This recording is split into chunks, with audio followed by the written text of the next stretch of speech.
Picture this: Boston, the early 1960s. A city paralyzed by fear. A shadow lurked in the streets, targeting women and leaving a trail of terror that would haunt the city for decades. This is the story of the Boston Strangler. Between June 1962 and January 1964, 13 single women, aged 19 to 85, were found murdered in their own apartments. There were no signs of forced entry, suggesting the killer was somehow able to talk his way inside. He was a phantom, leaving behind only his victims, posed in a grotesque and ritualistic manner. The initial victims were older, leading police to believe the killer preyed on the vulnerable. But then the profile shifted, and younger women became targets. Panic swept through Boston. Women bought new locks, tear gas pens, and dogs for protection. The city was on edge, and everyone was a suspect.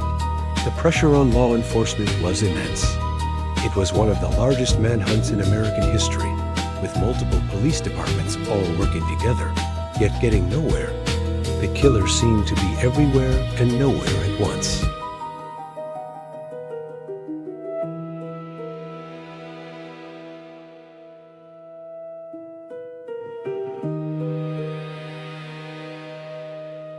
In chilling detail, he described the 13 murders, providing information only the killer could know. It seemed the case was closed, but here's the twist. DeSalvo was never actually prosecuted for the Strangler murders. Due to a lack of physical evidence and the controversial nature of his confession, which some believed he fabricated for notoriety, he was tried and convicted for his earlier crimes and sentenced to life in prison. He recanted his confession shortly before he was murdered in prison in 1973, taking the truth to his grave. For 50 years, doubts lingered. Was DeSalvo really the Strangler? Or was he a pathological liar who took credit for another's horrific work? The mystery remained unsolved until 2013 in a stunning development. Forensic scientists were able to extract DNA from the scene of the final victim, Mary Sullivan, and match it directly to Albert DeSalvo. It was the proof investigators had needed for half a century. The DNA linked him definitively to that one murder, strongly suggesting his confession was real. Yet, questions still remain. Did he act alone?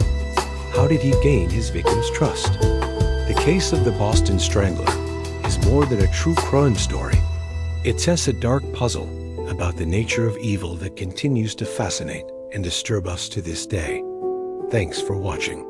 If you find stories like this as compelling as I do, make sure to like this video and subscribe for more deep dives into history's most gripping mysteries. See you next time.